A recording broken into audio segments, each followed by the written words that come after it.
Haleluya, puji Tuhan. Selamat pagi. Kita jumpa lagi dalam doa pagi GPDI Budi Mulia. Saudara yang dikasihi Tuhan, sebelum kita membaca firman Allah, mari kita berdoa. Bapa di sorga, Bapa dalam nama Yesus, kami bersyukur padamu pagi ini Bapa, karena sungguh Engkau baik dalam kehidupan kami. Kami boleh ada lagi sebagaimana kami ada. Kami tahu Tuhan semua ini bukan karena kuat dan gagah kami, tetapi ini semua semata-mata hanya karena kemurahan Tuhan, kebaikan Tuhan. Terima kasih Tuhan, sebelum kami melangkah dengan aktivitas kami di sepanjang hari ini Tuhan, kami mau datang kepadamu dan kami rindu akan firman-Mu Tuhan. Biar pagi hari ini Engkau berfirman bagi kami semua, agar supaya firman itu boleh menjadi penuntun kami di sepanjang hari ini. Dalam nama Yesus, haleluya, amin, puji Tuhan. Saudara-saudara yang diberkati Tuhan, pagi hari ini firman Allah saya ambil dari suratan Paulus kepada jemaat yang ada di Korintus. Dalam suratan yang kedua, yaitu 2 Korintus patsalnya yang ke-9. Kemudian kita akan membaca ayatnya yang ke-12. 2 Korintus pasal 9 ayat 12, demikian bunyi firman Tuhan.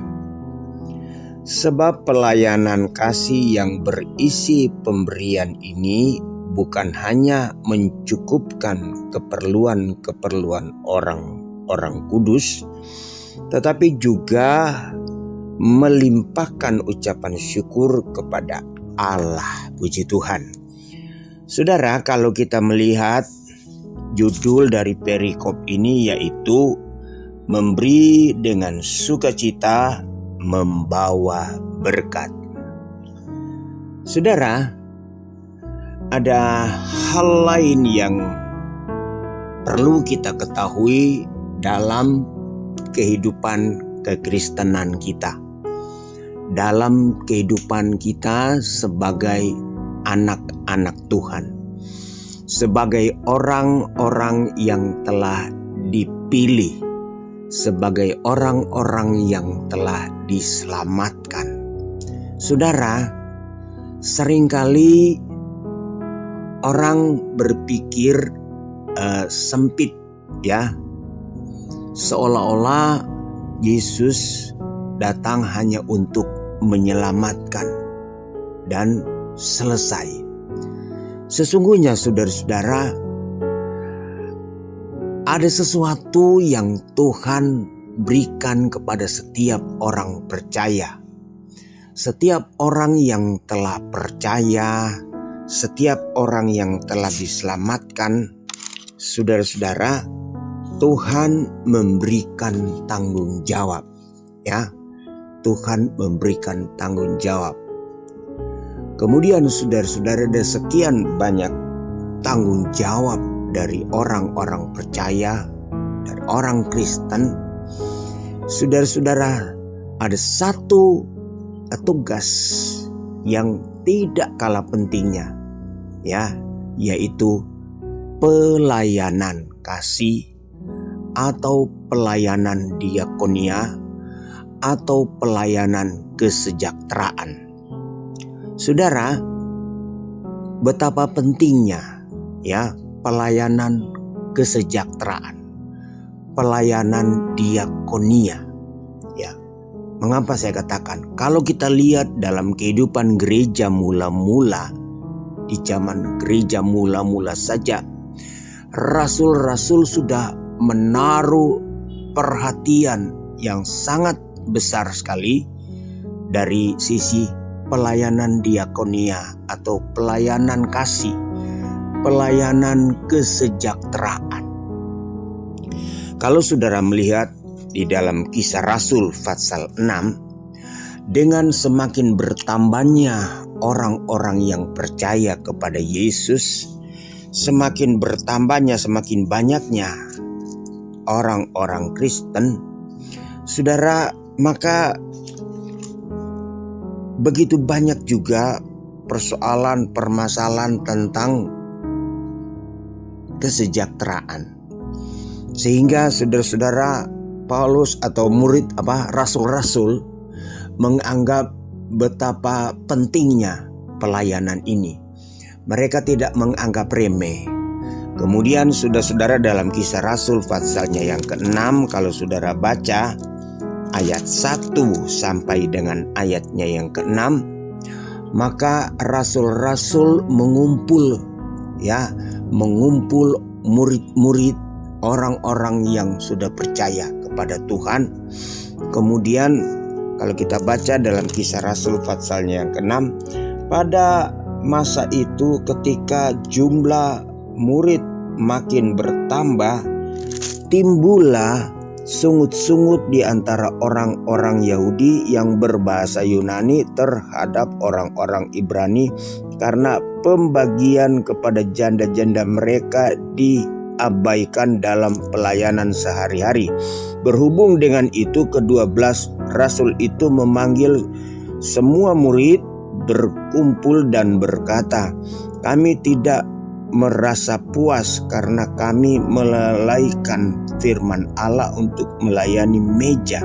Karena itu saudara-saudara, pilihlah 7 orang dari antaramu yang terkenal baik dan yang penuh roh dan hikmat, supaya mengangkat mereka untuk tugas itu, dan supaya kami sendiri dapat memusatkan pikiran dalam doa dan pelayanan firman."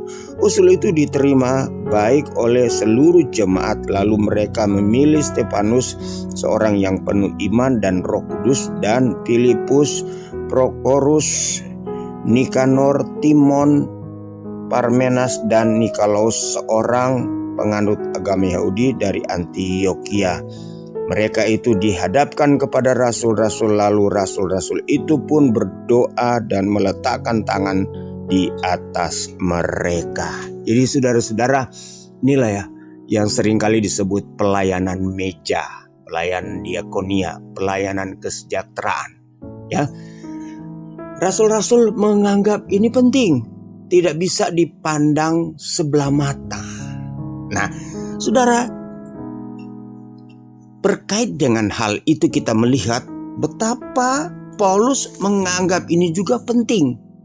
Sehingga dalam 2 Korintus pasal 8 dan 9, Paulus dia mengupas panjang lebar tentang pelayanan ini. Pelayanan kesejahteraan. Ya, dalam 2 Korintus yang kita baca tadi, itu 2 pasal saudara-saudara. 2 pasal yang Paulus berbicara panjang lebar tentang pelayanan kasih ini, pelayanan diakonia, pelayanan meja, pelayanan kesejahteraan. Tentu pelayanan meja, pelayanan kesejahteraan mencakup semua, mulai dari pelayanan kesejahteraan dari para pelayan ya, sampai kepada jemaat yang membutuhkan. Nah, saudara, ya itu kita sudah tahu, dan tentu hal ini sangat bermanfaat. Bukan hanya bermanfaat secara materi bagi mereka yang membutuhkan, tetapi memang ini bagian sebab saudara-saudara, dalam Yohanes pasal 15 kalau kita membaca di sana ayatnya yang ke-16, itu jelas sekali saudara-saudara ya. Yesus katakan, Yohanes 15 ayat 16, "Bukan kamu yang memilih aku, tetapi akulah yang memilih kamu, dan aku telah menetapkan kamu supaya kamu pergi dan menghasilkan buah, dan buahmu itu tetap, supaya apa yang kamu minta kepadamu diberikannya." Saudara, Tuhan memanggil kita, memilih kita, ya, bukan hanya untuk diselamatkan, tapi Dia telah menetapkan. Dalam Efesus pasalnya yang kedua, ayatnya yang ke-10, Efesus pasal 2 ayat 10 kita baca di sana, "Karena kita ini buatan Allah, diciptakan dalam Kristus Yesus untuk melakukan pekerjaan baik yang dipersiapkan Allah sebelumnya. Ia mau supaya kita hidup di dalamnya." Jadi kita dipanggil, diciptakan dalam Yesus sebagai ciptaan yang baru, manusia-manusia baru. Dan kita telah ditetapkan untuk suatu pekerjaan, untuk suatu pelayanan. Di antaranya, di dalamnya yaitu pelayanan kasih, pelayanan kesejahteraan. Jadi saudara-saudara, ini tidak bisa kita pandang remeh. Dan dalam pembacaan kita tadi dalam Korintus, saudara-saudara, dengan pelayanan kita akan membuat banyak orang bersyukur, ya. Banyak orang mengucap syukur atas pelayanan kita. Saudara, kemudian firman Allah berjanji setiap kita yang melakukan pelayanan ini bukan berarti Allah menutup mata. Firman Allah katakan Tuhan akan membalas. Sebab dalam Korintus juga dikatakan orang yang menabur, orang yang memberi banyak, dia juga akan menuai banyak. Jadi Tuhan akan membalas. Ya, tidak sia-sia setiap apa yang kita lakukan. Tetapi saudara-saudara, bagaimana cara kita melakukan? Ya, kalau kita melakukan ini, firman Allah katakan di dalam Matius pasalnya yang ke-6, Matius pasal 6 ayatnya yang ke-2 mulai, dia berkata begini, jadi apabila engkau memberi sedekah, janganlah engkau mencanangkan hal itu seperti yang dilakukan orang munafik di rumah-rumah ibadat, di lorong-lorong supaya mereka dipuji orang. Aku berkata kepadamu, sesungguhnya mereka sudah mendapat upahnya. Tetapi jika engkau memberi sedekah, janganlah diketahui tangan kirimu apa yang diperbuat tangan kananmu. Haleluya, puji Tuhan.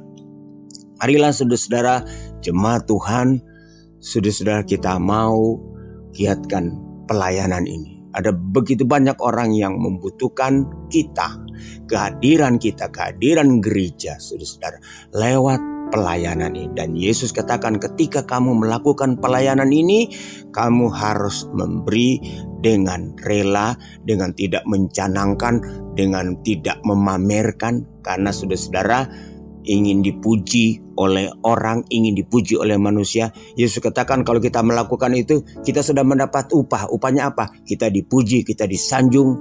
Tetapi kalau kita melakukan ini, Yesus katakan apa yang dibuat oleh tangan kiri tidak boleh diketahui oleh tangan kanan. Artinya hanya Tuhan yang tahu. Haleluya. Mari kita mau giat melakukan ini, saudara-saudara, supaya nama Tuhan dipuji, nama Tuhan dipermuliakan. Banyak orang yang bersyukur, banyak orang yang merasakan kehadiran kita, kehadiran gereja. Saudara-saudara, dimanapun kita berada, saya percaya Tuhan akan menolong dan memberikan kemampuan kepada kita untuk melakukan pelayanan ini. Ini tidak bisa kita sepelekan, saudara-saudara, ya. Pelayanan kasih, pelayanan kesejahteraan, pelayanan meja, pelayanan diakonia. Saudara-saudara, ini perintah, ini firman Allah dan harus kita lakukan dengan setia dan kita harus lakukan dengan rela.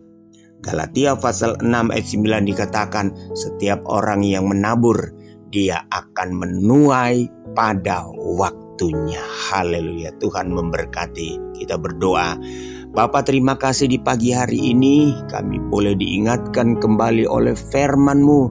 Kami bukan hanya orang-orang yang telah dipilih, telah diselamatkan, tetapi kami adalah ciptaan baru di dalam Yesus. Dan biarlah kiranya kehadiran kami boleh berdampak di tengah-tengah masyarakat dimanapun kami pergi dan berada. Biar dalam setiap kehidupan kami dan pelayanan kami, biar nama Tuhan yang dipuji dan dipermuliakan.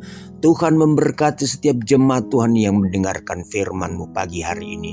Mereka yang dalam pergumulan, Tuhan jamah, Tuhan tolong. Mereka yang dalam kesulitan, Tuhan tolong. Mereka yang dalam bergumul tentang sakit penyakit, dalam nama Yesus Tuhan tolong. Terima kasih, kami sudah berdoa dalam nama Yesus. Haleluya, amin.